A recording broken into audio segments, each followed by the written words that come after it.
हमारी सबसे बड़ी मिसकंसेप्शन क्या होती है जानते हो? हम जहाँ पर सुख नहीं है वहाँ पर सुख मान के बैठे हैं। साइंस ये बोलती है आपने देखा और आपके मन में इच्छा आ गई तो आपने खा लिया इसको, तो उसके अंदर डिफरेंस नहीं है।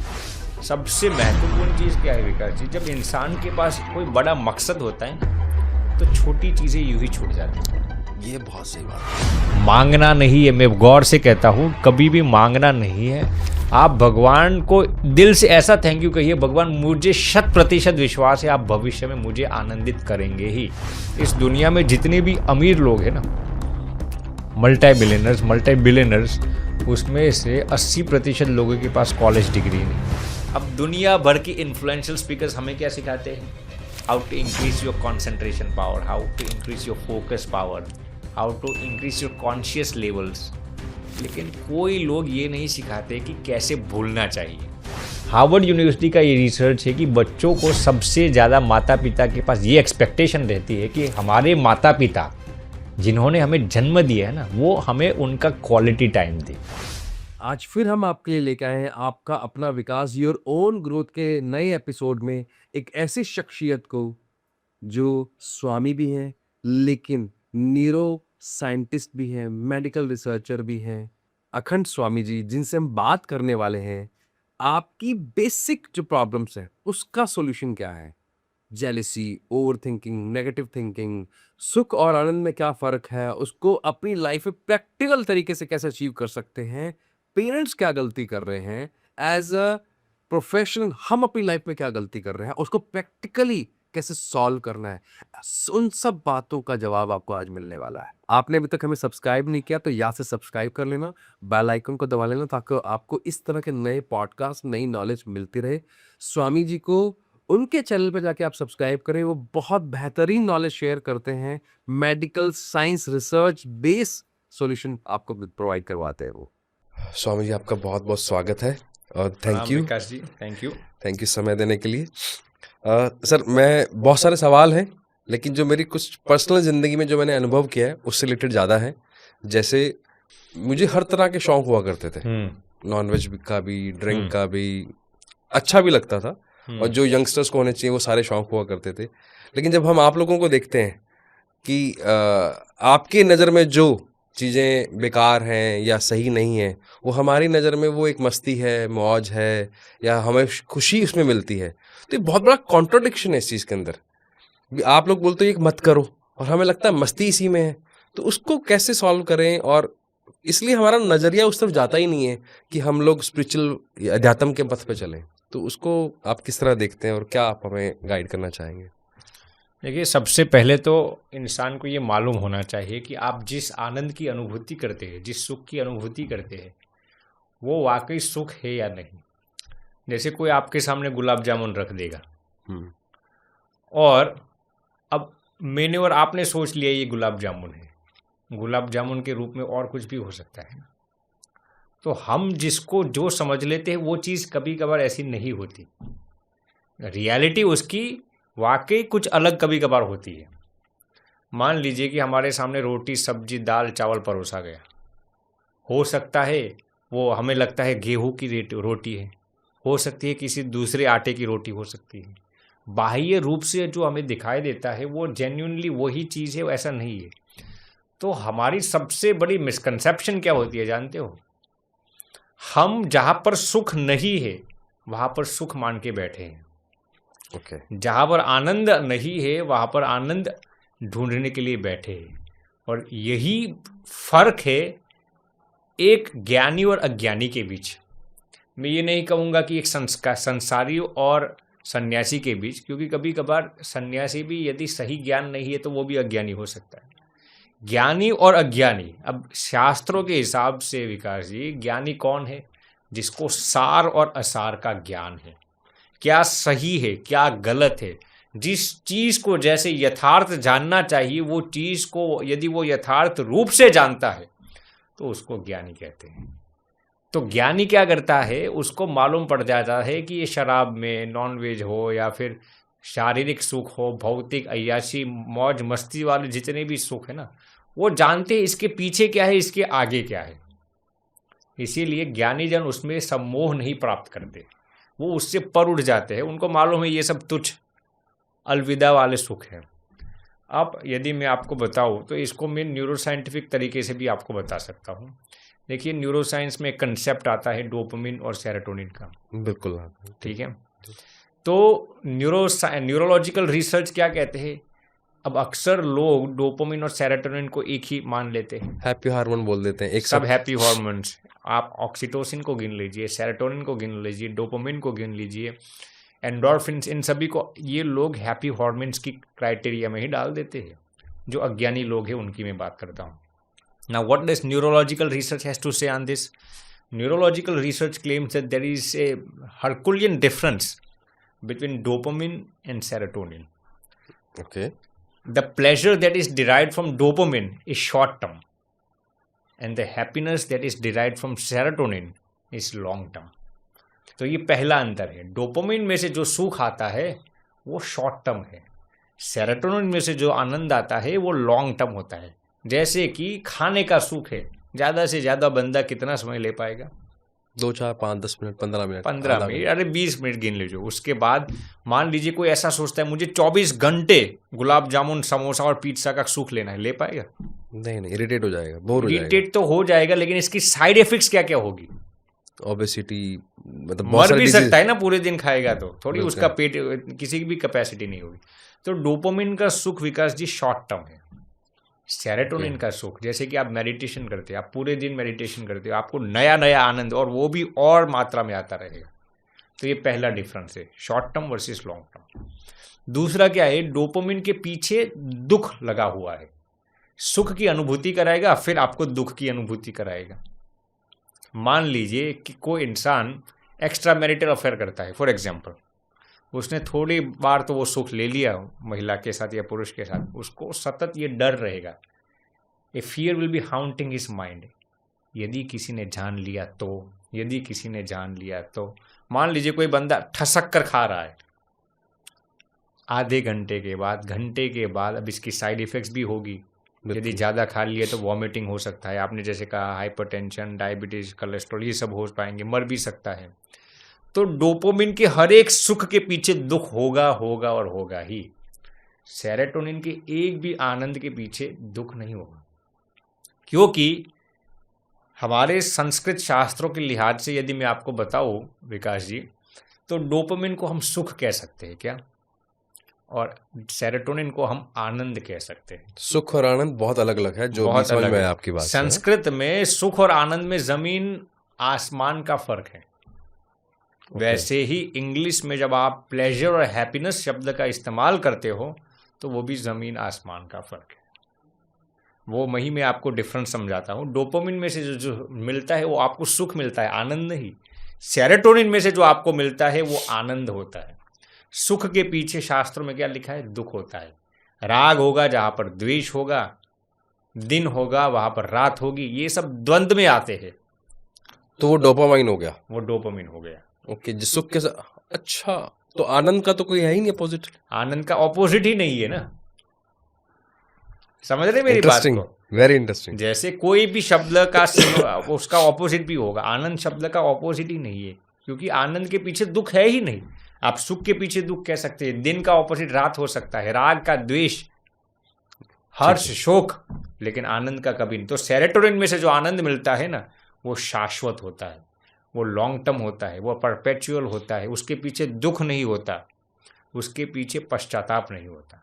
तो आपने जो प्रश्न पूछा था विकास जी, जो सही ज्ञानी हो जाता है ना, उसको ऐसी सांसारिक चीज़ों में प्रलोभन खत्म हो जाता है, क्योंकि उसको वास्तविकता जो है वो मालूम पड़ता है। वो ऐसा सोचेगा कि जिस सुख के पीछे दुख है उसको भुगत कर मैं क्या करूँगा, मैं ऐसे आनंद की अनुभूति क्यों ना करूँ जो हमेशा मुझे आनंद में रखेगा।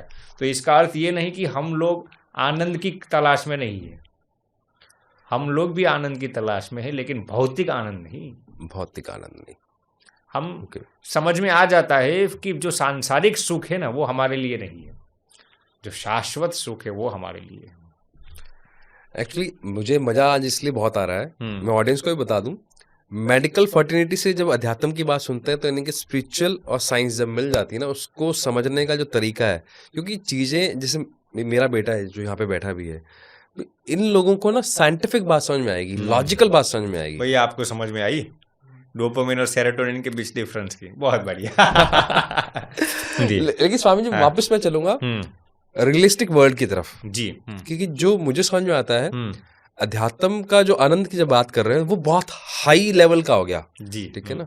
तो लेकिन जब मैं जब स्कूल में रहा हूँ, कॉलेज में रहा हूँ, या ये जब स्कूल में कॉलेज में जब जाएंगे या जा रहे हैं, वहाँ बात होती है, अरे तूने दारू नहीं पी, आया क्या है धरती पे करने के लिए, तूने ये नहीं किया, तो एक फोमो भी क्रिएट हो जाता है, एक पीयर प्रेशर भी बढ़ जाता है। बिल्कुल। और डायरेक्टली इनडायरेक्टली हम ये मान के चलते हैं, जैसे मैं आपके और मेरे अगर वेशभूषा की बात करूं तो आप सादे वस्त्रों में, मैंने सिग्निफिकेंट दिखाने के लिए ये भी पहना हुआ है, ये भी पहना हुआ है, तो ये हमारे माइंड में बैठ गया है कि शायद मेरे लिए अगर सक्सेस का कोई पैरामीटर है या सुख या आनंद, जिसको मैं मान के चल रहा हूँ, चाहे आनंद नहीं है, वो ये वाला है, तो मैं बाहर तो आ ही नहीं पा रहा ना उससे, क्योंकि आप लोग हमसे बहुत दूर दिखते हो। मेरे लिए इतना बड़ा टारगेट है यहाँ तक पहुंचना कि मुझे लगता है ये अनअचीवेबल है, तो मैं आऊंगा ही नहीं उस तरफ। या तो आप लोगों ने इतना डिस्टेंस क्रिएट कर दिया, या हमारे एजुकेशन सिस्टम ने क्रिएट कर दिया, that I don't know, but the pain point is suffer तो हम कर रहे हैं। तो फिर इस गैप को कैसे कम करें, कैसे इसको उस ग्राउंड लेवल पे लेके आए कि जो हमारा यूथ है वो इन चीजों को समझ पाए कि ये सुख है और ये आनंद है।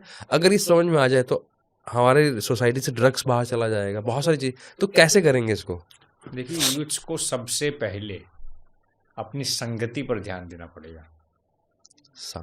संगति, जिसको हम पावर ऑफ एसोसिएशन कहते हैं। ओके, समझ रहे ना। और संगति, देखिए आप आज सबसे पहले तो मैं पेरेंट्स पर आऊँगा विकास जी। आज कम नसीब और दुर्भाग्य की बात है, यदि आप किसी भी माता पिता को पूछेंगे कि आपके बच्चों के 5 मित्रों का नाम ले दीजिए, आपके बच्चों के 5 मित्र का नाम ले दीजिए, मैं गारंटी के साथ कह सकता हूँ उनको एक मित्र का भी नाम मालूम नहीं पड़ेगा। लेकिन यदि वही माता पिता को मैं पूछूंगा कि 5 आईपीएल प्लेयर्स के नाम दे दीजिए, वो 5 नहीं 15 दे देंगे। मैं पूछूंगा कि 5 बॉलीवुड एक्टर्स के नाम दे दीजिए, वो 5 नहीं 10 दे देंगे। मैं पूछूंगा 5 बॉलीवुड एक्टर्स का नाम दे दीजिए, वो 5 नहीं 25 दे देंगे नाम। लेकिन दुर्भाग्य की बात है, यदि हम उनको पूछेंगे कि आपके बच्चों के 5 करीब के मित्रों का नाम दे दीजिए, एक भी नाम नहीं दे पाएंगे। तो सबसे पहले तो माता पिता की ये जिम्मेदारी बनती है कि अपने बच्चे कौन कौन से लोगों की संगति में रहते हैं वो आइडेंटिफाई करना माँ बाप की ये जिम्मेदारी होती है। तो बच्चों को यदि आप स्पिरिचुअलिटी की ओर इंक्लाइन करना चाहते हैं, जो खराब एडिक्शंस है, ड्रग्स, अल्कोहल, ऐसे जितनी भी खराब चीज़ें हैं, उनसे यदि आप उनको दूर करना चाहते हैं, तो बच्चों की संगति इसमें सबसे महत्वपूर्ण दायरा बचती है। उसमें भी देखिए, लोग ही बच्चों की संगति है ऐसा नहीं है। आज स्मार्टफोन्स आ गए हैं, डिजिटल युग आ गया है, एआई का दौर आ गया है, तो सोशल मीडिया भी एक संगति ही है। एग्रीड। ऐसा ज़रूरी नहीं है कि लिविंग ऑब्जेक्ट ही आपकी संगति हो सकती है, सोशल मीडिया भी आपकी एक संगति है।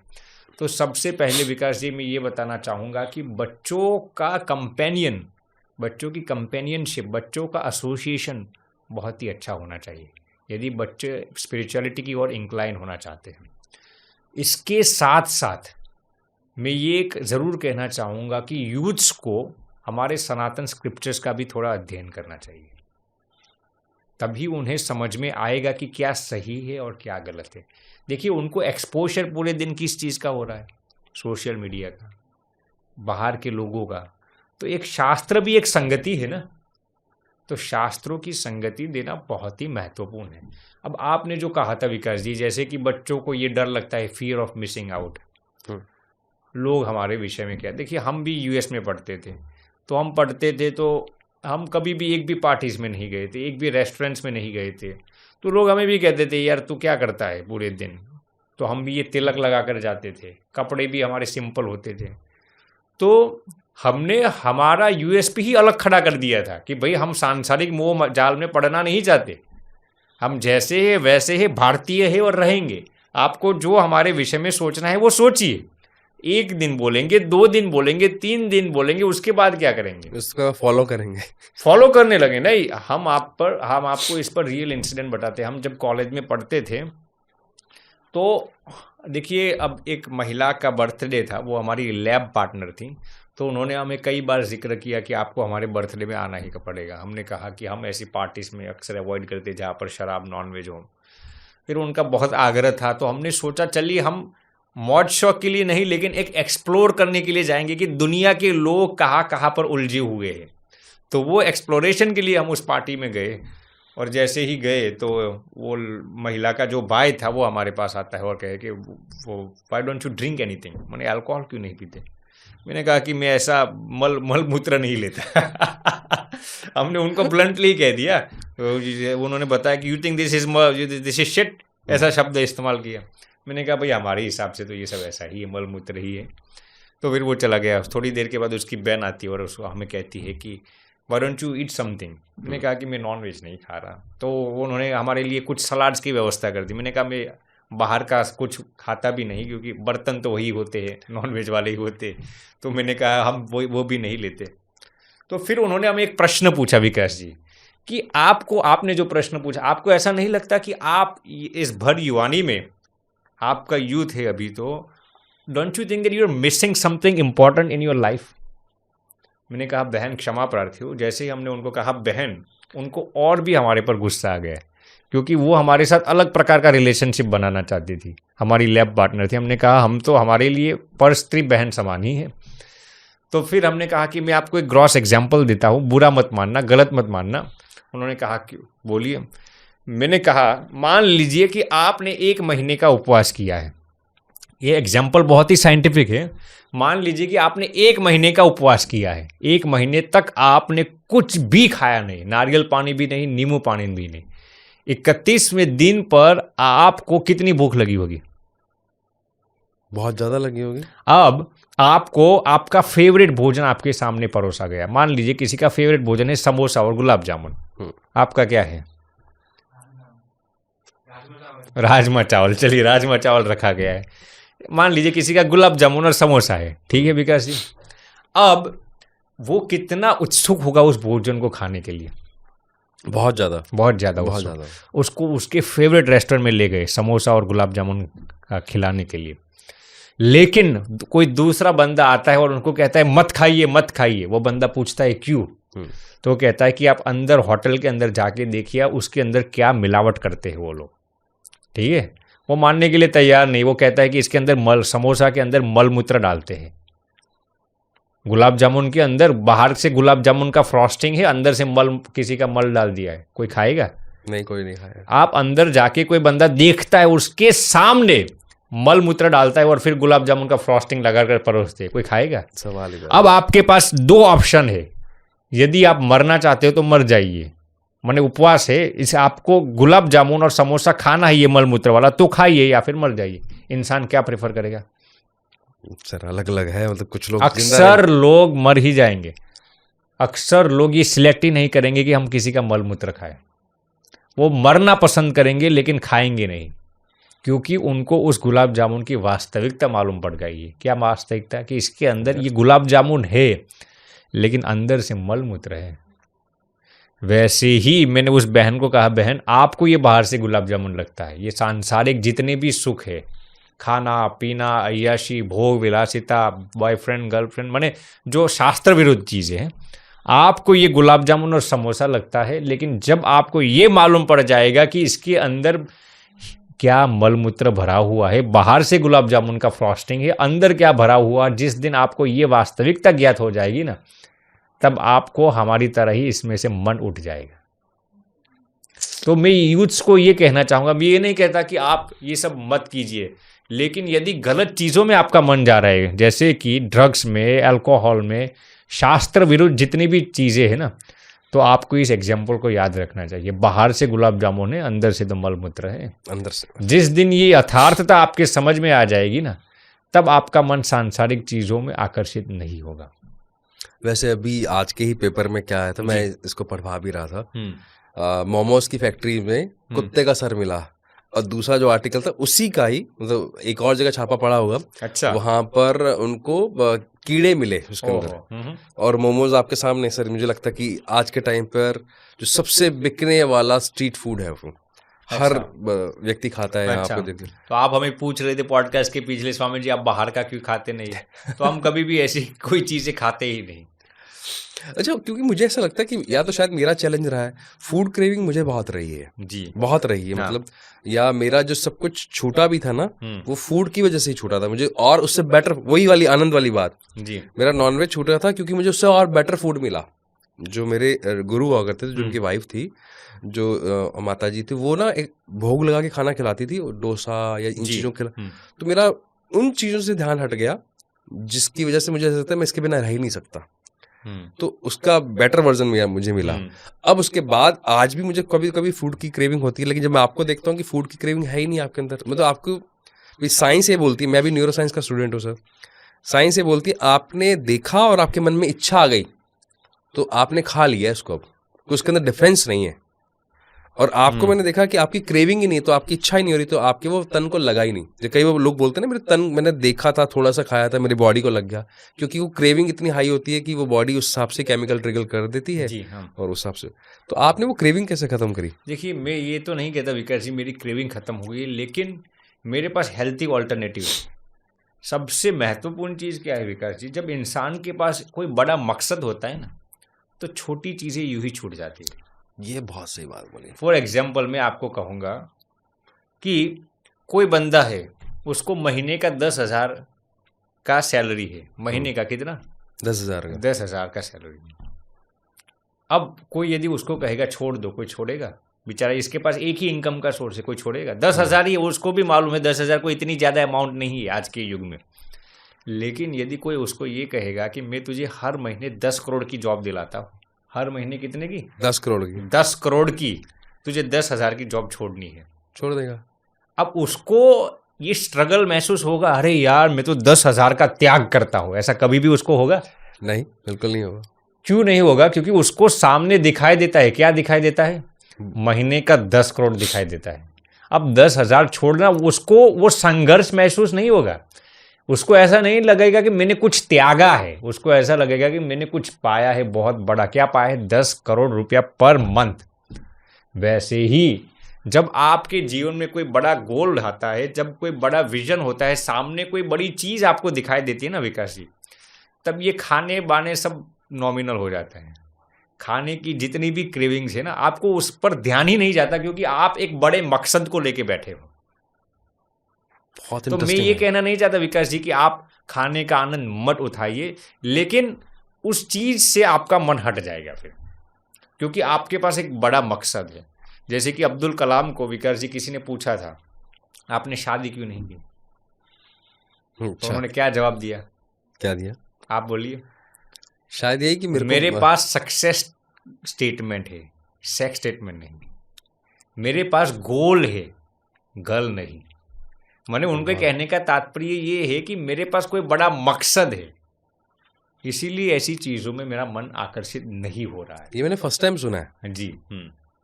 मैं अब्दुल कलाम जी ने कहा कि मेरे पास गोल है, गर्ल्स नहीं है। मेरे पास सक्सेस स्टेटमेंट है, सक्सेस विजन है, सेक्स का विजन नहीं है। तो ये चीज़ है विकास जी, जब बड़े विजन में आपका मन लग जाता है ना, तो ट्रिवियल चीज़ छोड़नी नहीं पड़ती, छूट जाती है। अब आपने पूछा कि हम क्यों अक्सर हम अवॉइड करती है हैवी फूड्स को, जंक फूड्स को, अन्न को, क्योंकि हमारी नींद बहुत कम होती है। अब आप भारी चीज़ें खाते ही रहेंगे, गुलाब जामुन, समोसा, पिज्ज़ा या फिर रोटी चावल, ये सब भारी चीज़ें जितनी भी खाते रहेंगे ना, आपको नींद बढ़ानी होगी। फिर आप अपने विजन के लिए, अपने गोल के लिए, अपने मकसद के लिए इतना समय डेडिकेट नहीं कर पाएंगे। तो इसीलिए हम ऐसी चीज़ें खाते हैं जो एक्सट्रीमली हेल्थी हो, आपको एनर्जी, न्यूट्रिशंस भी मिल जाए और आपकी बॉडी में थकान महसूस ना हो। तो हम अक्सर, हमारा लंच यही होता है, हम फ्रूट्स ले लेते हैं या फिर भिगोए हुए ड्राई फ्रूट्स ले लेते हैं। जैसे कि रात को हम 4-5 वॉलनट्स को भिगो देते हैं, 3-4 बादाम को भिगो देते हैं, 3-4 फिग्स, अंजीर को भिगो देते हैं, वही हमारा लंच होता है अक्सर। तो ड्राई फ्रूट से हमें, देखिए भिगोए हुए ड्राई फ्रूट्स के अंदर एंटीऑक्सीडेंट्स भी होता है, ओके, वाइटामिन्स, मिनरल्स भी आपको मिल जाता है, फाइबर भी मिल जाता है आपको, नेचुरल सोर्स ऑफ शुगर भी मिल जाता है। ऐसा नहीं कि आप चीनी डालते हैं, नमक डालते हैं, तो तली हुई चीज़ निकल गई, शुगरी आइटम्स निकल गई, सॉल्टी आइटम्स निकल गई, जितनी भी जंक फूड थे वो सब चले गए। और मैं आपको दूसरी साइकोलॉजी बताता हूँ विकास जी, जब आप भिगोए हुए ड्राई फ्रूट्स या फ्रूट्स खाते हैं ना, तो आपको भूख हो ना, फिर भी आप आधा ही खा पाएंगे, क्योंकि ये टेस्ट फ्राइड चीज नहीं है। तो आप ही कहेंगे बस इतना बहुत हो गया। तो आज मैं सुबह लंच करके आया था, तो अब 3-4 फिग्स ले लिए, अंजीर ले लिए, 3-4 बादाम वो भिगोए हुए ले लिए, और 3-4 वो बादाम भिगोए हुए ले लिए। इतना खाने के बाद मेरा पेट ही कहता है बहुत हो गया। समझ रहे ना? इसकी जगह पर यदि मैं समोसा लेके बैठता तो 5 समोसा के बाद भी मन नहीं भरता, क्योंकि माइंड का खेल है ना ये। Agreed. तो मैं ये ज़रूर कहना चाहूँगा विकास जी, यदि कोई भी इंसान अपने जीवन में सफलता को हासिल करना चाहता है ना, उसकी डाइट पर उसका कंट्रोल होना बहुत ज़रूरी है। मैं ये नहीं कहता कि आप समोसा ऐसी चीज़ें न खाओ, लेकिन अपनी डाइट का कंट्रोल आप पर होना चाहिए। इससे आपकी विल पावर भी स्ट्रांग होती है, बहुत स्ट्रांग हो जाती है, क्योंकि सबसे बड़ा टेस्ट तो जीभ का टेस्ट ही है। बिल्कुल अगर सही इस पे कंट्रोल हो गया, आपके मन मुताबिक चली, तो आपकी प्रॉब्लम सॉल्व होगी। बिल्कुल बिल्कुल सही बात। वंडरफुल सर, स्वामी जी मैं वहीं वापस आऊंगा। जब हम सेरोटोनिन की बात कर रहे हैं तो दो चीजें निकल के आई। एक, यानी कि अगर मेरे टीनेज के अंदर ही मेरे विजन को अगर इनबिल्ट कर दिया जाए, क्लासेस के अंदर, स्कूल के अंदर, घर के अंदर, तो ये मेरी प्रॉब्लम सॉल्व हो जाएगी। तो एक तो वहां पर हमें काम करना चाहिए, एक तो ये समझ में आता है। दूसरा ये समझ में आता है क्योंकि मेरा विजन बड़ा होगा तो मैं इन चक्करों में पढ़ूंगा ही नहीं, एम आई राइट?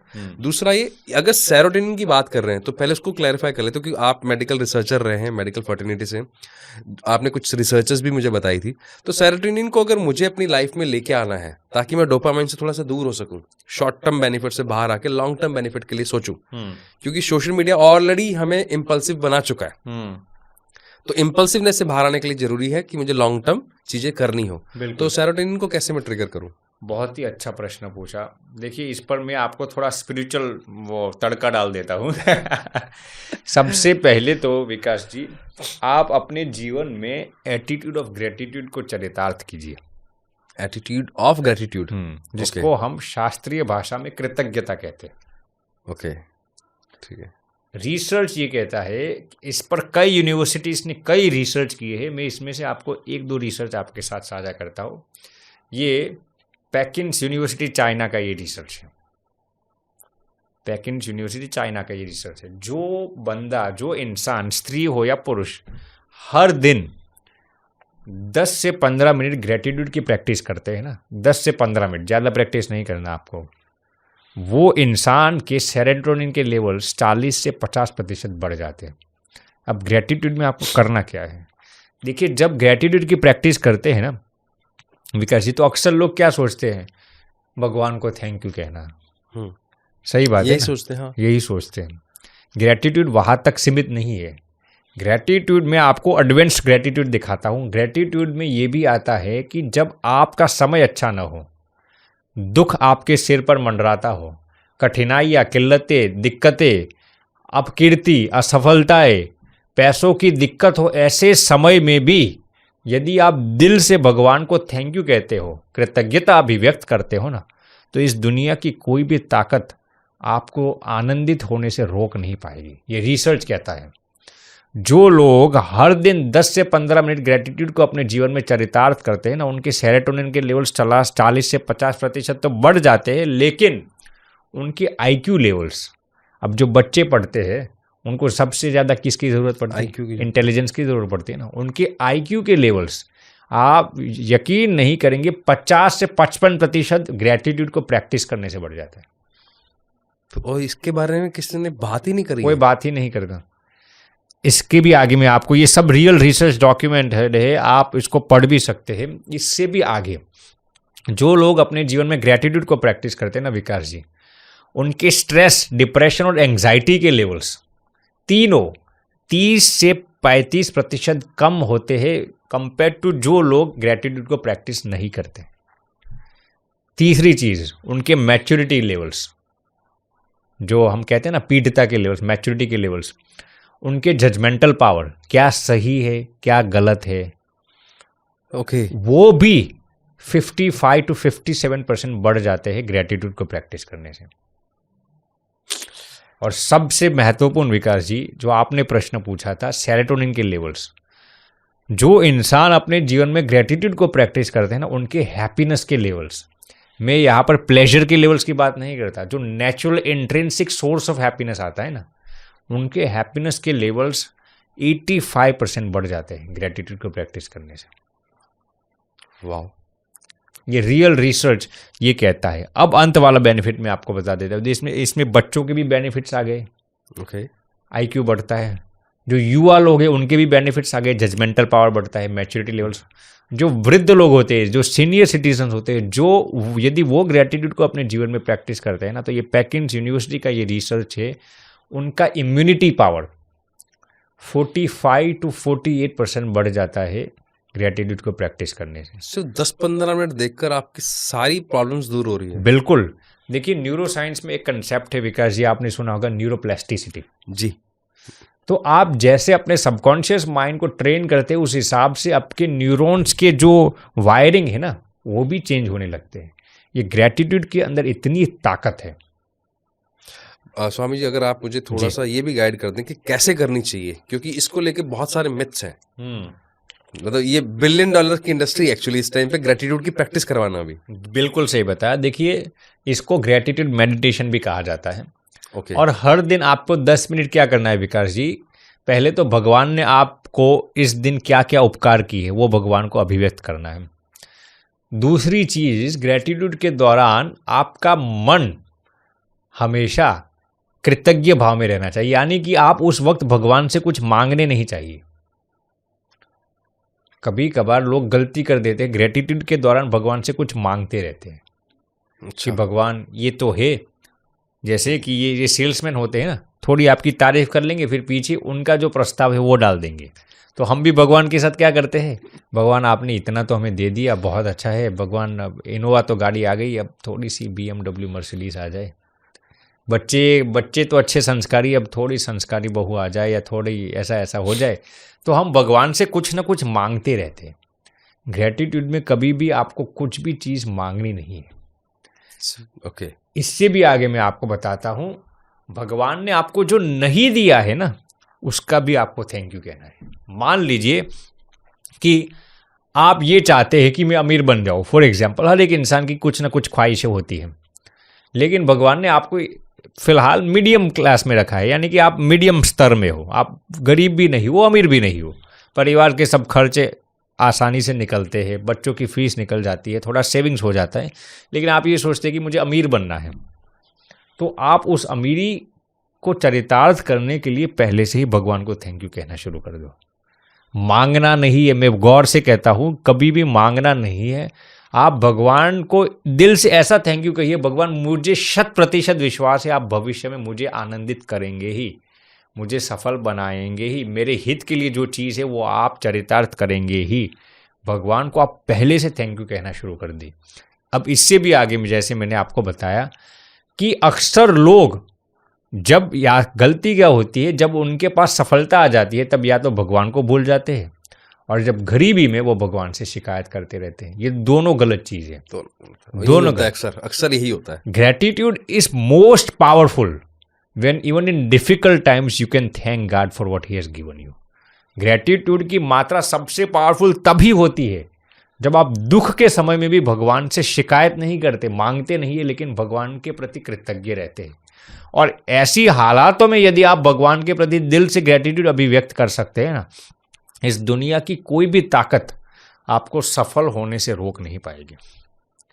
तो अगर स्वामी जी, मतलब मुझे तो ये मोटे तौर पे समझ में आ रहा है, अगर आपके इनबिल्ट बिहेवियर में ग्रेटिट्यूड आ जाए और अर्ली एज में आ जाए जी, तो आपका अपने माँ बाप के साथ संबंध सुधर गया, माँ बाप का बच्चों से संबंध सुधर, क्योंकि शिकायती वाला नेचर ही खत्म हो गया, कंप्लेन करने का ही नेचर से झगड़ा होता है जी। एक जो डिवोर्स रेट इतने बढ़ रहे हैं वो खत्म हो जाते हैं, क्योंकि एक पार्टनर को दूसरे पार्टनर को एक्सेप्ट करना शुरू कर देता है और फॉल्ट फाइंडिंग से बाहर आ जाता है, वो फिर फॉल्ट फिक्सिंग पे चला जाता है। बिल्कुल सही बात। देखिए, आज इस पर इतने सारे रिसर्च हो रहे हैं, अब स्कूल्स में भी, अमेरिकन स्कूल्स में भी ग्रेटिट्यूड को सिखाया जाता है।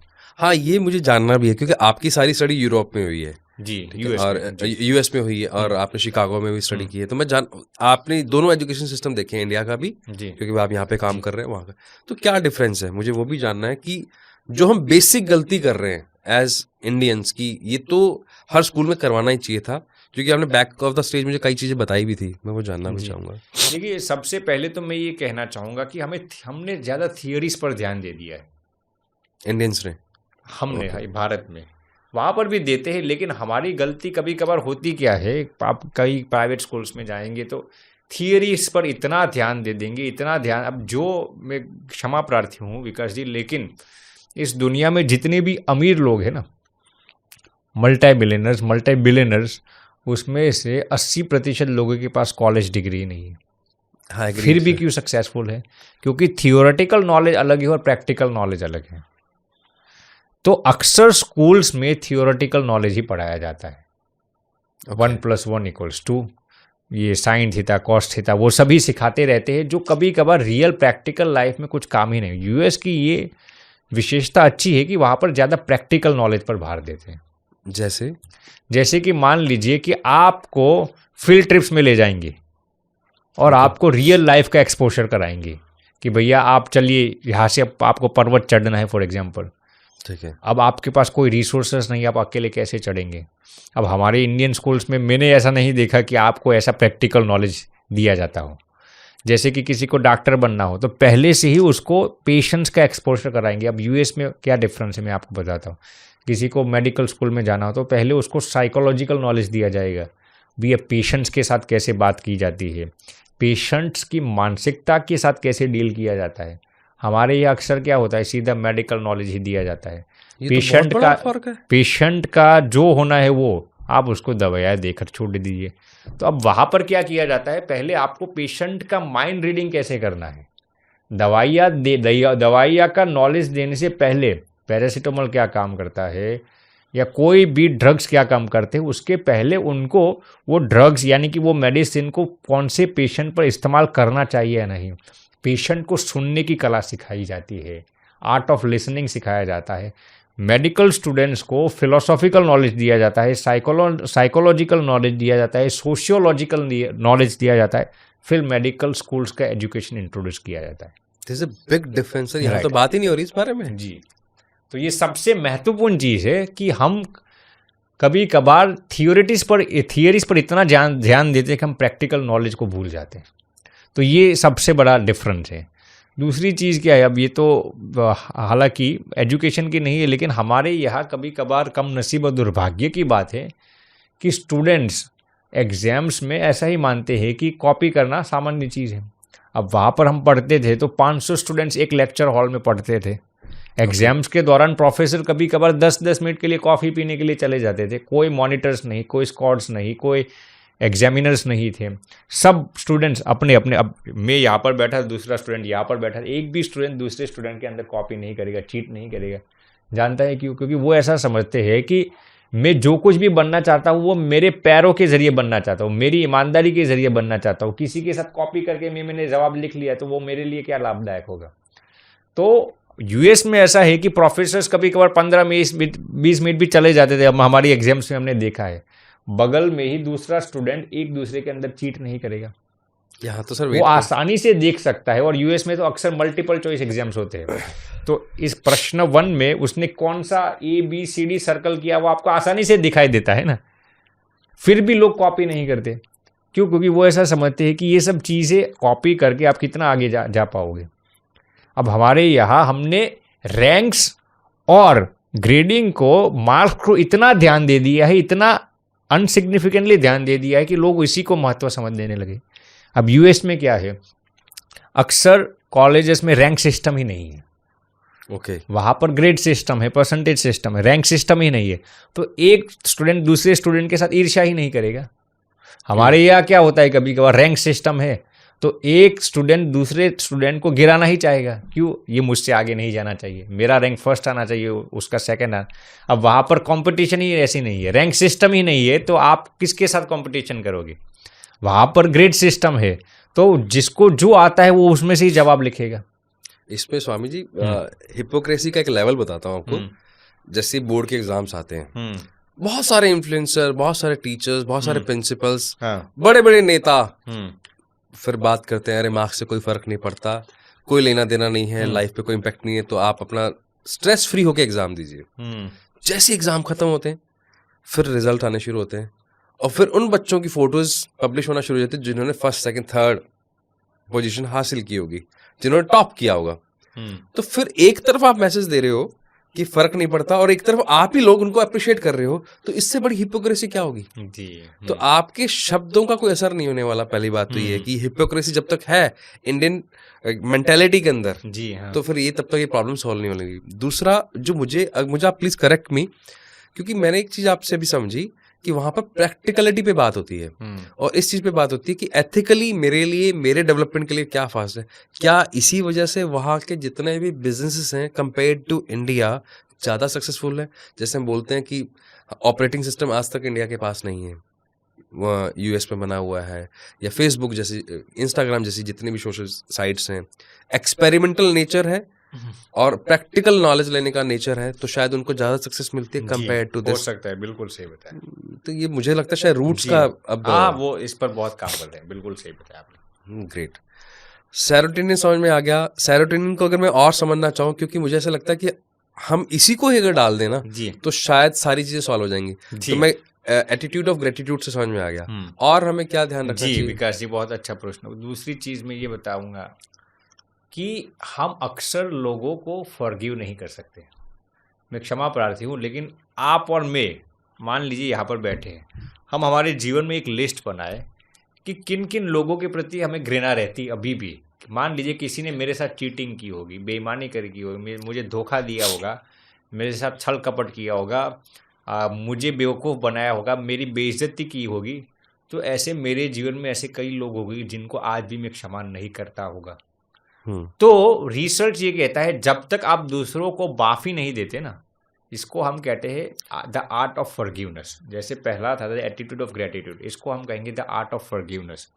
जब तक हम दूसरों को क्षमा नहीं देंगे तब तक डायरेक्टली या इनडायरेक्टली वो हमारे सेरोटोनिन लेवल्स को इनहिबिट करता है।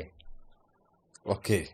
तो ये बहुत ही महत्वपूर्ण है कि हमारे जीवन में एक भी ऐसा इंसान नहीं होना चाहिए जिसको हम क्षमा न कर पाते। देखिए, मैं समझता हूँ बात करना ईजी है, लेकिन जीवन में प्रैक्टिकल करना दुष्कर है। लेकिन मैं गारंटी के साथ कह सकता हूँ, जब तक मैं और आप दूसरों को माफ़ नहीं कर पाएंगे ना, माने जिसने हमारे साथ कुछ गलत किया हो, तब तक हम कभी भी आनंद की अनुभूति नहीं कर पाएंगे। अब हमारे दिमाग में क्या एक्सक्यूजेस है, अरे इसने किया ही मेरे साथ ऐसा है, मैं इस गलती के लिए उसको कैसे माफ़ कर सकता हूँ। हम क्या सोचते हैं कि जिस बंदे ने हमारे साथ कुछ गलत किया हो ना, वो समझते हैं कि उसने दुनिया में सबसे ज़्यादा धोखा मुझे दिया है। भैया, जैसे उसने तुझे धोखा दिया वैसे कई लोगों के साथ ज़िंदगी में ऐसा हुआ होगा। हम क्या करते हैं, हम हमारे ही दुख को हाईलाइट करके ऐसा समझते हैं कि मेरे जैसा दुख ज़िंदगी में किसी के पास होगा ही नहीं, मेरा दुख सबसे बड़ा, मेरा दुख सबसे बड़ा। और इसीलिए ही हम दूसरों को माफ़ नहीं कर पाते। इसीलिए रिसर्च ये, देखिए शास्त्र तो ये बताते ही, लेकिन न्यूरोलॉजिकल रिसर्च भी ये कहता है कि यदि आपको अपने सेरोटोनिन लेवल्स को इंक्रीज करना है, स्पाइक करना है, तो आपको अपने जीवन में से ऐसे लोगों को क्षमा देनी ही पड़ेगी। इसको हम द आर्ट ऑफ फॉरगिवनेस कहते हैं। जैसे हम कहेंगे विकास जी, ये फ़ोन है मेरे पास, अब इस फ़ोन को मैं ऐसे पकड़ कर रखूँगा, मान लीजिए क्या होगा, हाथ कुछ देर बाद दुखने लग जाएगा। ऐसे मैंने पकड़ के रखा है, पेन करेगा, मतलब अनकंफर्टेबल है, अनकंफर्टेबल है ना। 10 मिनट के लिए इस फ़ोन को मैंने ऐसा रखा, क्या होगा, कोई भी सहारा लिए बिना हाथ और ज़्यादा दर्द होगा ना, बहुत ज़्यादा। 10 मिनट नहीं 10 घंटे के लिए मैंने ऐसे पकड़ के रखा, फिर ये बाजू की जितनी भी नर्व्स है वो डाउन हो जाएंगी, डाउन हो जाएगी ना। चलिए 10 घंटे नहीं 10 दिन तक आपने मुझे कहा ऐसे पकड़ के रखा, फिर ये पैरालाइज्ड हो जाएगा ना। अब इस फ़ोन को कुछ नहीं हुआ, अच्छा समझ रहे हैं ना। मैं ऐसा सोचता था कि इस फ़ोन को मुझे दंड देना है, इस फ़ोन को कुछ नहीं हुआ, पैरालाइज्ड मेरा हाथ हो गया। वैसे ही हम क्या सोचते हैं कि जब तक हम दूसरों को माफ़ नहीं करेंगे ना, हम उसको सबक सिखाते हैं, हम उसको उसकी सज़ा देते हैं। दे रहे हैं हम। आप दूसरों को माफ़ न करके अपने आप को सज़ा दे रहे हो। इसीलिए क्षमा देना अपने भलाई के लिए, आप दूसरों पर परोपकार या उपकार नहीं करते दूसरों को क्षमा करके। ये अत्यंत महत्वपूर्ण है कि हम दूसरों को माफ़ अपनी भलाई के लिए कर दें। कोई प्रैक्टिकल तरीका भी बता दो सर। देखिए, इसमें मैं आपको बताता हूँ। हम आप थोड़ा गौर से सुनना, हम दूसरों को माफ़ क्यों नहीं कर सकते जानते हो? हम ये सोचते हैं कि उसने मेरे साथ जो किया है ना, उसका दंड उसको मिलना चाहिए। हाँ, इनडायरेक्टली हमारे माइंड में यही होती है, मैं दूं या कोई दूसरा दे, लेकिन उसको उसका दंड मिलना चाहिए क्योंकि उसने मेरे साथ ऐसा किया है। तो हम क्या करते हैं जानते हो Vikas ji? We are trying to control the uncontrollables. अब शास्त्रों में क्या लिखा है कि भगवान ही एकमात्र ऐसे हैं जो दूसरों के कर्म फल के प्रदाता है। ठीक है। शास्त्रों में कभी भी ये नहीं लिखा कि हम दूसरों के कर्म फल के प्रदाता बन सकते हैं। हम क्या करते हैं, हम दूसरों के कर्म फल के प्रदाता बनना चाहते हैं। यानी कि दूसरे ने यदि हमारे साथ गलत किया तो हम बदला लेकर उसको रिएक्ट करके उसको उसके बुरा कर्म का फल देना चाहते हैं। लेकिन ये कभी भी नहीं हो सकता क्योंकि गीता जी जैसे शास्त्र इस पर मना करते हैं। भगवान ही एकमात्र ऐसे हैं जो दूसरों को उनके कर्म फल दे सकते हैं। और जब हम किसी के कर्म फल के प्रदाता बन जाते हैं ना, तो हम भगवान का दायित्व हमारे हाथ में लेना चाहते हैं, जो कि संभव नहीं है। बिल्कुल संभव नहीं है क्योंकि उसको दंड देना या नहीं, कितना दंड देना, कब देना, उसको सुनिश्चित करने वाले एकमात्र परमात्मा है। और जब हम वो जिम्मेदारी को हमारे हाथों में लेना चाहते हैं ना, तो सबसे ज़्यादा दुखी, मायूस और उदास हम ही होते हैं। तो इसका प्रैक्टिकल तरीका आपने जो पूछा विकास जी, यही है कि हमें कभी भी we should not try to control the uncontrollables. जो हमारे हाथ में है क्या है, आप दूसरों को माफ़ी दे सकते, वो हमारे हाथ में है। बदला लेना कभी भी, मैंने पहले भी बताया था। और ये मेंटेलिटीज अक्सर आती कहाँ से जानते हो? आप ऐसी अक्सर मूवीज़ देखेंगे ना, हिंदी मूवीज़ में क्या दिखाया जाता है, एक हीरो होगा, अब उसके साथ कोई विलन ने कुछ गैरवर्तन किया, कुछ गलत किया होगा। अब पूरी मूवी 2-2.5 घंटे की मूवी किस स्टोरी पर रिवॉल्व होती है? जब तक हीरो वो विलन का बदला नहीं लेगा, उसको मार नहीं डालेगा ना, तब तक वो मूवी ख़त्म नहीं होगी। तो ये मूवीज़ वालों ने हमें क्या सिखा दिया है? बदला लेना ही जिंदगी की सार्थकता है, जिंदगी की सफलता है। ऐसे लोगों ने हमारे जीवन को कई तरह से भ्रमित कर दिया है। तो माफ़ी देने का सबसे नायाब तरीका यही है कि you should control what is in your hand. आप छोड़ दीजिए, आप दूसरों के कर्मफल के प्रदाता क्यों बनते हैं? भगवान देखेंगे ना। तो ये आपको अपने जीवन में चरितार्थ करना ही पड़ेगा। ऐसा नहीं है कि सन्यासी ही दूसरों को माफ़ी दे सकते, गृहस्थ को भी, नॉर्मल लेमैन को भी ये कला सीखनी पड़ेगी यदि वो आनंद में रहना चाहते हैं। वरना वो नॉर्मल इंसान भी डिप्रेशन में चला जाएगा, स्ट्रेस में चला जाएगा, उदास होता जाएगा। तो दूसरी चीज़ विकास जी ये है, पहली है द एटीट्यूड ऑफ ग्रेटिट्यूड, दूसरी चीज़ है द आर्ट ऑफ फॉरगिवनेस, तीसरी चीज़ मैं आपको बताना चाहूँगा द आर्ट ऑफ इग्नोरिंग। क्या है? Art of ignoring. Art of ignoring, नज़रअंदाज करने की कला। अब दुनिया भर की इन्फ्लुएंशियल स्पीकर्स हमें क्या सिखाते हैं? How to increase your concentration power, how to increase your focus power, how to increase your conscious levels. लेकिन कोई लोग ये नहीं सिखाते कि कैसे भूलना चाहिए। कभी कभार की थोड़ी थोड़ी चीज़ों को, कुछ चीज़ों को भूलने ही हमारा हितावह है, उसको नज़रअंदाज करना ही हमारे लिए फ़ायदा कारक है। वाह। तो ये द आर्ट ऑफ इग्नोरिंग बहुत ही ज़रूरी है हमारे सेरोटोनिन लेवल्स को बूस्ट करने के लिए और ज़िंदगी में सफल होने के लिए। मैं इस पर आपको छोटी कहानी बता देता हूँ। जैसे कि 10 मेढक थे, फ्रॉग्स थे। अब उनकी कंपटीशन थी कि जो 20वें मंजिले पर पहुँच जाएगा उसको पारितोषिक यानी कि इनाम दिया जाएगा। 10 मेढक सब तैयार हो गए चढ़ने के लिए। अब नीचे उनके कई मित्र भी नीचे बैठे हुए थे वो मेढक के, और जैसे ही 10 मेढक ने शुरू कर दिया रेस, नीचे और भी 50 मेढक बैठे थे। वो एक दूसरे को कहते, अरे गिर जाओगे, अरे 10वें मंजिले पर पहुंच गए, गिर जाओगे तो मर जाओगे, जल्दी नीचे आ जाओ, 20वें मंजिले से तू ऊपर से गिरेगा तो मर जाएगा, जल्दी नीचे आ जाओ, जल्दी नीचे आ जाओ। तो इसमें से कई मेढक्स तो, कई फ्रॉग्स तो यूं ही गिर गए डर की बदौलत। दूसरों के शब्द सुनते रहे, उसको सुनते रहे, अरे ये कहेंगे गिर जाएंगे, मर जाएंगे तो क्या होगा। आप यकीन नहीं करेंगे विकास जी, 10 में से 9 मेढक तो यूं ही गिरकर मर गए। वो इसलिए गिरना चाहते थे ताकि वो ऊपर से मर न जाए, लेकिन वो गिरकर मर गए। एक मेढक ऐसा था जो 20वें मंजिले तक पहुंच गया, उसको इनाम दिया गया, अवार्ड दिया गया। फिर उसको दूसरे मेढक पूछते हैं कि यार तूने ये कर लिया कैसे? 20वें मंजिले पर इतनी सबसे छोटा मेढक था वो, 20वें मंजिले पर पहुंच कैसे गया? फिर दूसरा मेढक जो उसका रिलेटिव था ना, वो कहता है कि हमारा ये जो मेढक है ना वो बहरा है, सुन नहीं सकता, इसलिए नीचे जो लोग कह रहे थे ना गिर जाएगा गिर जाएगा उन सबको उसने इग्नोर कर दिया। क्या कर दिया?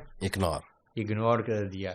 यदि आप जिंदगी में सुखी, सफल और आनंदित रहना चाहते हैं ना, तो नेगेटिव लोगों के जितने भी शब्द है ना, जितने भी थॉट्स है, जितनी भी उनकी धमकियां है ना, उन सबको आपको इग्नोर करने की कला सीखनी ही पड़ेगी। ये आपने लास्ट में जो लाइन बोली ना, नेगेटिव लोगों को, जी क्योंकि मेरा अगला सवाल इसी से आता, जी क्योंकि इग्नोर करना है, कई बार आपको लर्न करना है तो आपको पूछना पड़ता है, गाइडेंस लेनी पड़ती है, लेकिन आपने क्लैरिफाई कर दिया ऑलरेडी, पहले ही मुझे क्लियर कर दिया कि नेगेटिव लोगों को, चीज़ों को इग्नोर करना सीख लो इसको। बहुत ही महत्वपूर्ण है विकास जी। इस पर मैं आपको ये भी रिसर्च बता देता हूँ, आपने प्रश्न ही पूछा है। रिसर्च भी ये कहता है कि जिन लोगों के इर्द गिर्द में नेगेटिव लोग होते हैं ना, उनके सेरोटोनिन लेवल्स कभी भी बूस्ट नहीं होते हैं तो तुरंत नीचे आ जाते हैं। अच्छा। अब मान लीजिए कि हम यहाँ पर 3-4 लोग बैठे हैं। बहुत ही अच्छा प्रश्न पूछा। इस पर भी मैं आपको मिशिगन यूनिवर्सिटी का ये रिसर्च है, मैं आपको यूनिवर्सिटी ऑफ मिशिगन का, ये आपने जो प्रश्न पूछा था ना सेरोटोनिन का, रिसर्च ये कहता है कि आप जिस कमरे में बैठे हो उस कमरे के अंदर यदि ज़्यादा नेगेटिव लोग होंगे, अब मान लीजिए वो मेरे साथ बातचीत नहीं कर रहे, ये 2 बंदे मेरे साथ बैठे हैं, मान लीजिए वो हमारे साथ बातचीत नहीं कर रहे, लेकिन यदि उनकी मेंटेलिटी नेगेटिव होगी ना, उनकी विचारधारा नेगेटिव होगी ना, तो उनकी नेगेटिव ऑरा, बोलते कुछ नहीं है, मेरी बात गौर से सुनना, वो एक भी शब्द बोलते नहीं, उनकी नेगेटिव ऑरा मेरे सेरोटोनिन लेवल्स को इनहिबिट कर सकती है। ये रियल रिसर्च ये कहता है। वो बोलते कुछ नहीं है, मैंने उनकी सलाह नहीं ली, मैंने उनका एडवाइस नहीं लिया, फिर भी वो उनकी उपस्थिति ही मेरे लिए दुख का कारण बन सकती है यदि उनकी विचारधारा नेगेटिव होगी तो। ये रियल रिसर्च ये कहता है, ये ऑरा काम करती है। तो ये है संगति का प्रभाव। ऐसा नहीं है कि वो आपको बोलेगा तभी वो जहर निकालेगा, उनका बैठना भी हमारे लिए जहर बन जाता है। आप खड़े मत हो जाना भैया, आप तो पॉजिटिव हो, लेकिन मैं एक एग्जांपल देता हूँ। अरे सर, समझ रहे मेरी बात को? मैं समझ रहा हूँ। मुझे लगता है ऑडियंस अगर इसको कंस्ट्रक्टिव वे में देखे तो सही है, नहीं तो मजाक में तो लोग बोलेंगे सर हम तो शादीशुदा, हम क्या कर सकते हैं। नहीं, तो आप अपनी ऑरा को पॉजिटिव बनाइए। ओके, बनानी पड़ेगी ना, ये संगति का ये एसोसिएशन है। मेरे जीवन में भी विकास जी मेरा ये उसूल है, मैं कभी भी नेगेटिव लोगों के इर्द गिर्द में नहीं रहता। वो हमारे करीब आने चाहिए, फिर भी हम जानबूझकर उनको थोड़ा दूर ही बना कर रखते हैं, क्योंकि उसकी वजह से आपकी ऑरा पर असर पड़ता है। तो नेगेटिव लोगों से, नेगेटिव लोग माने ऐसे लोग नहीं, मैं क्लियरिटी करना चाहता हूँ कि जो आपको सही सलाह दे उनको हम नेगेटिव नहीं कहते। मान लीजिए कि आप कुछ काम करना चाहते हैं और आपके करीब के मित्र या फिर आपके पेरेंट्स ने आपको कहा कि इसमें ये भी नुकसान हो सकता है, आप थोड़ा ध्यान करके ये काम करना, तो इनको नेगेटिव नहीं कहते। जो रियल एडवाइस देते हैं ना, वो कभी कभार यदि हमारी इच्छा के विरुद्ध हो तो उसको नेगेटिव मानने की गुस्ताखी मत करना, उसको नेगेटिव मत मान लेना। अक्सर लोग नेगेटिव किसको मान लेते हैं, आप जो करना चाहते हैं ना उसमें यदि कोई सपोर्ट नहीं करता तो हम उसको नेगेटिव मान लेते हैं। ऐसा नहीं है। नेगेटिव लोग क्या है, जो जानबूझकर उनका डीमोटिवेट करने का ही कर्तव्य होता है। यदि कोई आपको रियल एडवाइस देता है, जिसको हम रैशनलिस्ट कहते हैं, उनको नेगेटिव नहीं कहते। आपको सार असार जानकर, फायदे नुकसान जानकर, प्रोस और कॉन्स को जानकर यदि वो आपको रियल एडवाइस देता है, जेन्युइन बोनाफाइड एडवाइस देता है, तो उनको हम नेगेटिव नहीं कहेंगे, उनको हम रैशनलिस्ट कहेंगे। तो रैशनलिस्ट लोगों की हमारे जीवन में बहुत ज़रूरत है। बिल्कुल। लेकिन जो नेगेटिव लोग, जो जिनके पास हर चीज़ के लिए नेगेटिव ही बात है ना, ऐसे लोगों की मैं बात करता हूँ, उनसे हमेशा दूर रहिए। ये मैंने भी एक्सपीरियंस इसलिए किया क्योंकि मैं काउंसलिंग के फील्ड में हूँ। फिंगर टिप्स हम जब एनालिसिस करते हैं तो ग्रेटिट्यूड भी बाय इनहेरेंट मिलता है, नहीं तो यानी कि जिसको हम बोलते हैं कि आपका इनबिल्ट, आपका जो ब्रेन मिला है, भगवान ने आपको दिया है, कई बार ऐसा मिलता है जिसको आप ग्रेटिट्यूड में ही रहते हो, कुछ बाद में नहीं तो अक्वायर करना पड़ता है। वैसी नेगेटिविटी या रैशनिस्टिक, दोनों अलग अलग चीज़ें हैं, वो भी बाय डिफॉल्ट मिलती है। तो हम देखते हैं कई बार किसी के लेफ्ट ब्रेन पे अगर कोई एक हमारे एक फिक्स पैटर्न है वो आ जाए तो नेगेटिविटी है, लेकिन अगर राइट ब्रेन पे आ जाए तो वो पॉजिटिविटी में कन्वर्ट हो जाता है। तो उनकी जैसे कोविड के टाइम पे जितने रैशनिस्ट रहे होंगे वो लोग ही थे जिन्होंने प्रोसेस बनाया या मेडिसिन बनाई, या बिल्कुल क्योंकि उनके पास रिवर्स सोचने की ताकत थी, बिल्कुल फॉलोअर नहीं थे वो। बिल्कुल सही बात एग्रीड सर। जी इसमें एक और सवाल है जो मेरी ऑडियंस का भी है, शायद मैंने भी महसूस किया है, ईमानदारी से मैं बात करूं, क्योंकि मैंने सुना है कि जब आपके सामने गुरु बैठे हो तो उनके सामने ट्रांसपेरेंट रहना चाहिए, उनसे कुछ छुपाना नहीं चाहिए। तो मैं आपको उसी भाव से ही पूछ रहा हूँ सवाल। जेलसी मैंने भी बहुत महसूस की है, ईर्ष्या जिसे बोलते हैं। तो कई बार तो इसका पॉजिटिव इम्पैक्ट ये है कि आप कॉम्पिटिटिव हो जाते हो, फिर आगे बढ़ते हो। तो वो मैंने महसूस किया, जब मैं कॉम्पिटिटिव होता हूँ मैं बहुत आगे बढ़ता हूँ, लेकिन कई बार वो आप ही को नुकसान पहुंचाती है, फिर उससे आप मानसिक रूप से परेशान होते हो, आपके मन में किसी ना किसी चीज़ को लेके एक परेशानी आती है। तो इसे एक तो इसका साइंटिफिकली आप इसको, मैं चाहूँगा कि आप इसको साइंटिफिकली समझाएं मुझे, और इसका सोल्यूशन भी बताएं। देखिए, जेलसी ऐसी चीज़ है विकास जी, ऐसे लिखा गया है शास्त्रों में कि नारायण के अतिरिक्त ऐसे कोई इंसान नहीं है जो इसको संपूर्ण रूप से मिटा सके। लेकिन आप जेलसी को कंस्ट्रक्टिव रूप में ले सकते हैं, जी, स्वीट जेलसी जिसको हम कहते हैं, या फिर कंस्ट्रक्टिव जेलसी भी आप कह सकते हैं, उसको आप ऐसा ले सकते हैं जिसको, जैसे मान लीजिए कि दो स्टूडेंट्स पढ़ते हैं फॉर एग्जांपल, अब दोनों को ये लगेगा कि मुझे इससे आगे निकल जाना है, मुझे इससे आगे जाना है। तो कंस्ट्रक्टिव जेलसी क्या सिखाती है आपको कि आप उसके साथ जेलसी ज़रूर कीजिए, लेकिन ऐसी भावना मत कीजिए कि उसके मार्क्स कम आए।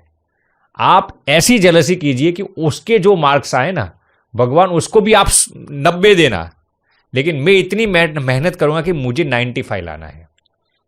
बात थोड़ा ही डिफरेंस है, आप गौर से सुनना। आप उसको नुकसान पहुंचाने के लिए कुछ नहीं करते इसमें। आप ऐसा नहीं सोचते कि उसके मार्क्स कम आ जाए और मेरे ज्यादा आ जाए, लेकिन आप उसके साथ कंपेयर अपने आप को जरूर करते हो, लेकिन मुझे ज्यादा लाना है, मुझे ज्यादा लाना है। आपका फोकस अपने आप पर है, अपने प्रोग्रेस पर है, उनको डिमोटिवेट या उनकी प्रोग्रेस तरक्की को रोकने के लिए नहीं। ऐसी जेलसी आप जरूर कर सकते हैं, ये शास्त्र विरुद्ध नहीं, और ये जेलसी आपकी तरक्की करेगी। मैं फिर से रिपीट करता हूं, जेलसी ऐसी कीजिए कि दूसरों की उसमें हानि नहीं होनी चाहिए, दूसरों को नुकसान नहीं पहुंचना चाहिए। आपकी इमोशंस ऐसे नहीं होने चाहिए कि इसकी तरक्की रुक जाए। भगवान आप उसकी भी खूब तरक्की कराइए, और साथ में मैं भी उसके साथ कंपीट करके अच्छे मार्क्स लाऊंगा। सबका भला कर, मुझसे शुरू कर। उसका भी भला कर भगवान। तो कहने का तात्पर्य ये है, आप ऐसी जेलसी कर सकते हो जिसमें दूसरों पर कोई ठेस ना आए, कोई हानि ना आए, आप उसके साथ कोई नेगेटिव इमोशंस ना लाए। ऐसी जेलसी करना जरूरी भी है।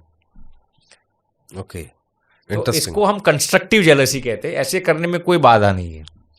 ठीक है, इसको मैं बिल्कुल ध्यान रखूंगा जी। इसमें एक छोटा सा सवाल एक और था, हम वो बार बार बात करते हैं कि पॉजिटिव रहना चाहिए, ओवर थिंक नहीं करना चाहिए, नेगेटिव नहीं सोचना चाहिए, लेकिन पॉजिटिविटी के चक्कर में कई बार हम अपने इमोशंस को सप्रेस कर लेते हैं। तो यहाँ कंफ्यूजन ये क्रिएट होता है, जिसको कंफ्यूजन दो तरह से क्रिएट होता है। एक, मैं अगर न्यूरोसाइंस की बात करता हूँ, मुझे लगता है बात बता देनी चाहिए, लेकिन जब मैं चाणक्य नीति की बात करता हूँ या साइकोलॉजिकल थिंग्स की बात करता हूँ, तो वहाँ होता है कि नहीं, आपको सोच समझ के बात बतानी चाहिए। तो मैं वहाँ कंफ्यूज हो जाता हूँ। मान लो मुझे आपके प्रति कोई भावना है, या आपसे मुझे कोई दिक्कत हुई है, तो मैं आपको बताऊं या ना बताऊं? बता दूंगा तो मैं रिलैक्स हो जाऊंगा, नहीं बताऊंगा तो उसका क्या, मतलब इसमें कंफ्यूजन हो जाता है। तो आप लोग क्या करते हैं? क्योंकि आप लोग मैं ये मानता हूँ आपके पास बर्ड आई व्यू है, तो और दूसरा आप मेडिकल फर्टिलिटी से भी हैं, तो दोनों तरह से आप क्या सोचते हैं? क्योंकि चीज तो आपके सामने भी आती है। अच्छा प्रश्न पूछा विकास जी आपने। देखिए, इसमें मैं आपको मिडिल का रास्ता बताता हूँ। सबसे पहले तो ये आपने बहुत ही महत्वपूर्ण बात बताई, आपको हमें हमारी इमोशंस को सप्रेस नहीं करना चाहिए। जब आप कोई भी इमोशंस को सप्रेस करते हैं तो वो डायरेक्टली या इनडायरेक्टली आपके अंदर किसी न किसी बीमारी के रूप में प्रकट होता है। इसीलिए ही आपने देखा होगा कि पुराने ज़माने में, अब ये तो सब अब आज के युग में मुश्किल हो गया है, किसी की जब परिवार में मृत्यु होती थी तो लोग उनके घर पे बैठने के लिए जाते थे। जी, हमारे सनातन धर्म में भी ये कंसेप्ट है, इस्लाम में भी ये कंसेप्ट है, क्रिश्चियनिटी में भी ये कंसेप्ट है, जुडाइज्म में भी आप देख लेना। जब किसी के वहाँ किसी की मृत्यु होती है ना, तो पुराने ज़माने में हफ्ते के लिए या फिर 14 दिन के लिए, मेरे तो 12 दिन तक देखा है, लोग उनके घर पे जाते थे। घर पे जाके क्या करते थे? या फिर भगवान का नाम स्मरण करते थे, या फिर कीर्तन भक्ति करते थे, या फिर किसी इंसान की ऐसी मृत्यु हो गई जो छोटी उम्र का हो तो उनको तसल्ली देते थे। What was the scientific reason behind this? Suppressed grief has to come out. समझ रहे ना?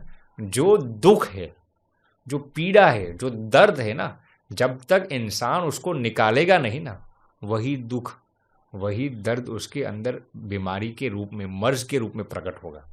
तो ये बहुत ही महत्वपूर्ण है। कोई भी इमोशंस हो, आपके अंदर रोने का इमोशंस भी आता है ना। कुछ लोग ऐसा कहते हैं कभी रोना नहीं चाहिए, गलत बात है। यदि आपको रोने का मन हो तो आप योग्य जगह पर उस रोने के जो दर्द है ना उसको निकाल दीजिए। योग्य जगह पर। जो अब मैं इस पर आता हूँ, वही मेरा पॉइंट है, मैं उस पर आता हूँ। देखिए अक्सर लोग क्या कहते हैं, जब बेचारे बच्चे छोटे हैं या फिर कोई युवा, अरे यार ये तो बात बात में रोते रहते। ठीक, ये छोटी छोटी बात में रोना वो भी गलत है, लेकिन ऐसी इवेंट हो गई हो तो ज्ञानी लोग भी कभी कभार रोते थे। भगवान राम ने भी ऐसी लीलाएं की थी, भगवान कृष्ण जी ने ऐसी लीलाएं की थी कि वो रोते हो। तो ये रोना कमजोरी नहीं है, रोना भी कभी कभार एक ताकत होती है, क्योंकि you are relieving your emotions from. जब भी, अब देखिए मैं तो इससे भी आगे बताता हूँ आपको, गुस्सा जब आता है ना तो हम क्या कहते हैं, गुस्सा को दबा दीजिए। गुस्सा को दबाना भी एक अपराध है, क्योंकि वो भी कभी कभार आपके अंदर एक बीमारी पैदा करता है। तो मैं ये नहीं कहता कि मुझे आप पर गुस्सा आया तो मैं आप पर निकाल दूँ, अरे विकास जी क्यों ऐसा करते हैं। गुस्से को भी आप कंस्ट्रक्टिव वे में चैनलाइज करके गुस्से को भी आप एनर्जी बना सकते हो, लेकिन गुस्से को गलत जगह नहीं निकालना। मान लीजिए मुझे आप पर गुस्सा आ गया और मैं आप पर धड़ाधड़ बोल दूं, ऐसा नहीं करना। मेरे गुस्से को यदि मैं सही जगह पर चैनलाइज करूंगा तो वही गुस्सा मेरी तरक्की करेगा। तो ऐसे हर एक इमोशंस को हमें सप्रेस नहीं करना चाहिए। ये पहली बात मैंने आपको बताई। अब आपका जो प्रश्न था, तो फिर कहाँ पर बोले, किस चीज को बोले। देखिए शास्त्रों ये बताते हैं विकास जी कि आपके जीवन में जो कुछ भी दुख आता है ना, वो ऐसे इंसान के सामने प्रस्तुत करना चाहिए जो इंसान खुद सक्षम हो, यानी कि वो इंसान खुद आपको उस चीज़ में से बाहर निकाल सके। ये पहली कंडीशन है। दूसरी कंडीशन क्या है, वो इंसान नॉन जजमेंटल होना चाहिए। यानी कि इसीलिए मैंने शब्द बीच में उपयोग किया था योग्य व्यक्ति के पास। मान लीजिए आपने अपनी जीवन का दर्द मेरे सामने बयां किया कि मेरे जीवन में स्वामी जी ऐसी बड़ी गलती हो गई है। अब यदि मैं नॉन जजमेंटल नहीं होगा और आप जजमेंटल होके, अरे विकास जी इतने खराब है, ऐसा करते हैं, तो मैं इस चीज को सुनने के लिए योग्य इंसान ही नहीं था। या फिर मैं 10 लोगों को कहता फिरूंगा, या वो जैसे मान लीजिए कि दुनिया में लोग आपकी तारीफ करेंगे और मेरे सामने भी लोग आके तारीफ करेंगे, विकास जी तो इतने बढ़िया है, इतना बढ़िया है। फिर मैं उन लोगों का, अरे यार आप जिनकी तारीफ करते हैं वो तो ऐसे ऐसे है, क्योंकि आप मेरे सामने अपनी गलतियों का इकरार किया था। तो यदि मैं दूसरों लोगों के आपके जीवन की कॉन्फिडेंशियल बातें बयां करूंगा तो ऐसे लोगों के सामने कभी भी अपने जीवन की एक भी बात भी बयान नहीं करनी चाहिए। तो सबसे महत्वपूर्ण चीज़ ये है कि वो नॉन जजमेंटल होना चाहिए, वो इंसान कॉन्फिडेंशियल होना चाहिए, और वो इंसान आपको उस सामर्थ्य, उस दुख में से बाहर निकलने के लिए समर्थ होना चाहिए। ये 3 कंडीशंस होना बहुत ज़रूरी है। और मैं तो ये कहूँगा विकास जी कि हर एक इंसान के जीवन में ऐसे 1-2 लोग होने चाहिए जिसके सामने आप सब कुछ चीज़ें बयां कर सके। अब आपका टॉपिक था सेरोटोनिन का, तो इस पर भी मैं आपको एक रिसर्च सुना देता हूँ।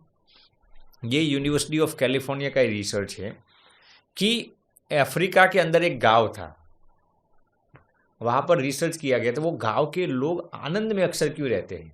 तो फिर मालूम पड़ा कि वो लोग अपने इमोशंस को सप्रेस नहीं करते। वहाँ पर उस गांव के अंदर ऐसी कुछ प्रथा है कि आपके जीवन में ऐसे 2-3 लोग हो जिनके साथ आप सब कुछ साझा करते हो, दिल से, डर से नहीं है। वो भी मैं कहता हूँ कि कभी कभार होता क्या है कि कुछ जगह पर ऐसी प्रथाएं होती है स्पिरिचुअलिटी में भी, लेकिन डर से बयां करते हैं।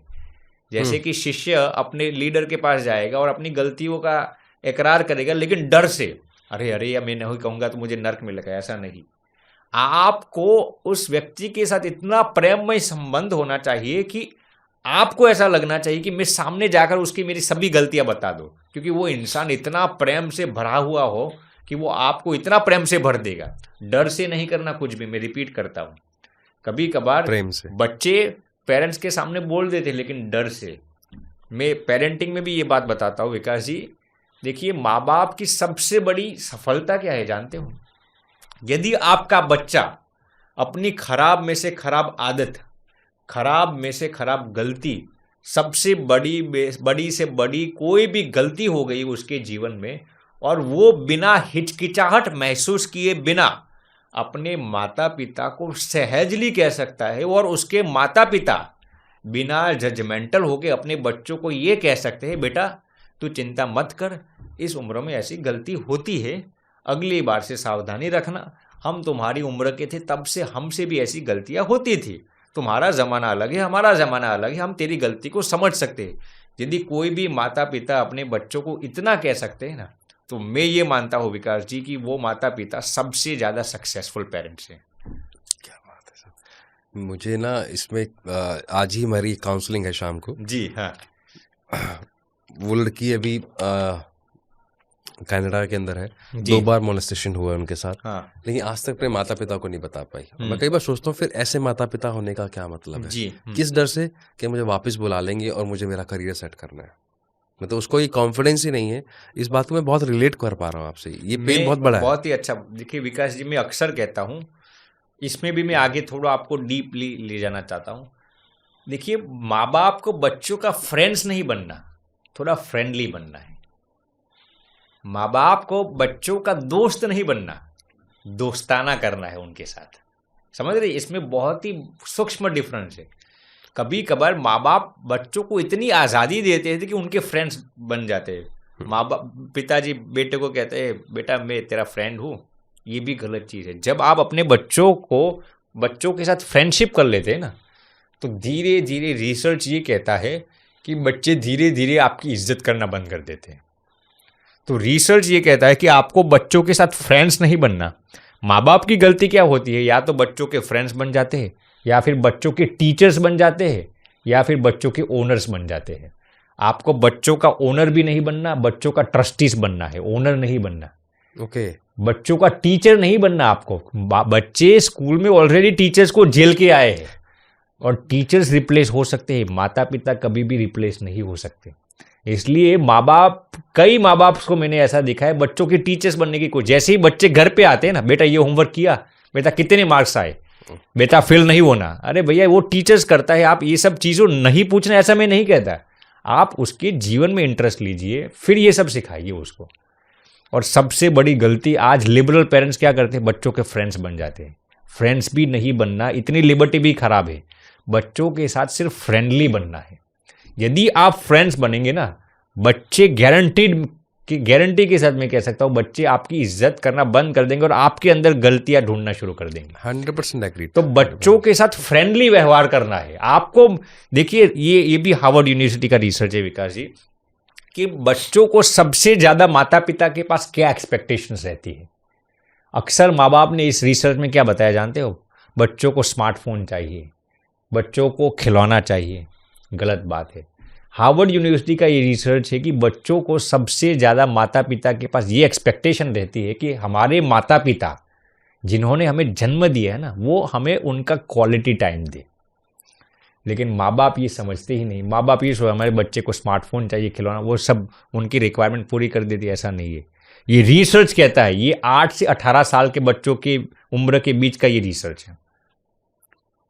तो माँ बाप को बच्चों के साथ फ्रेंडली बनना है। जब आप फ्रेंडली बनेंगे ना, मैं गारंटी के साथ कह सकता हूँ, आपके बच्चे अपनी जीवन की, उन्होंने दुनिया का सबसे बड़ा क्राइम किया होगा ना, वो सबसे पहले आपके सामने आकर कहेंगे। और उस दिन आप समझना, मैं ऐसा नहीं कहता कि आपके बच्चे क्राइम करके आए, लेकिन उनसे कुछ गलती हो गई ना, तो आपके सक्सेसफुल पेरेंटिंग का पैरामीटर यही है कि आपके बच्चे सबसे पहले माता या पिता को आकर कह दे, और उस दिन आप समझना कि हम वाकई सक्सेसफुल पेरेंटिंग करते हैं। अगर मैं इसको आप वाली पुरानी बात से कनेक्ट करूं जो हम पहले बात करें, यानी कि हर माता पिता अपने बच्चों को एटीट्यूड ऑफ ग्रेटिट्यूड सिखा दे जी, और फॉरगिवनेस सिखा दे, खुद सिखा दे, स्कूल पे डिपेंड ना रहे, और एक आर्ट ऑफ इग्नोरेंस सिखा दे, तो मुझे लगता है ये फ्रेंडली नेचर अपने आप बन जाएगा। बिल्कुल सही बात है। बहुत बढ़िया। वैसे मैं ऑडियंस को बता दूं, जैसे स्वामी जी दिखते हैं वैसे ही हैं। इसका कारण है हमारा पहला जो पॉडकास्ट होना था वो शाम को 6 बजे होना था, समहाउ मैं नहीं पहुंच पाया, अरे नहीं। तो भी स्वामी जी ने रात का 11:30 बजे का टाइम मुझे दिया, जबकि ऑलरेडी बहुत ऑक्यूपाइड थे। 11:30 बजे का टाइम दिया तो 1 बजे हम फ्री हुए। उसके बाद वो ऑडियो फाइल करप्ट हो जाती है, तो आज फिर हमने इनसे समय लिया। मैं कहना ही चाहता हूँ, जो ये बोल रहे हैं वो वैसा मैंने फील भी किया, उतने ही हम्बल हैं और इतना सा भी चेहरे पे शिकन नहीं था। स्वामी जी इसलिए मैं बोल रहा हूँ क्योंकि जो समाज में हम रह रहे हैं वहाँ पर जो आपने जो वस्त्र धारण किए हुए हैं उसको लेकर बहुत सारे मिथ्स भी होते हैं। जी। तो वो मिथ मेरे लिए तो आज हमेशा के लिए दूर हो गया। मेरे खैर दिमाग में था भी नहीं, लेकिन मैंने महसूस किया है। और अगर हर फैमिली ऐसी हो जाए ना तो शायद हम एथिकल बिजनेस की तरफ जल्दी जा पाएंगे, एथिकल समाज की तरफ ज़्यादा जा पाएंगे और हमारा पूरा समाज इससे ग्रो करेगा। इसलिए इस तरह की नॉलेज, साइंटिफिक बेस पे नॉलेज बहुत इंपॉर्टेंट है। अगला मैं पॉडकास्ट आपसे करना चाहूँगा पेरेंटिंग के ऊपर पूरा, जब आप वापस आएंगे तब हमसे करेंगे। आपका तहे दिल से आभार, आपने इतना समय दिया हमें, बहुत मजा आया, बहुत बहुत धन्यवाद। विकास जी, हमें भी बहुत बहुत आनंद आया और आपके विनम्र, सरल और सहज नेचर से भगवान आपको और भी सुखी करे, आनंदित रखे और आपके जरिए हजारों लाखों लोगों के जीवन में और भी सकारात्मक फेरफार आए, यही प्रार्थना। विकास जी बहुत बहुत धन्यवाद। प्रणाम। Thank you. प्रणाम।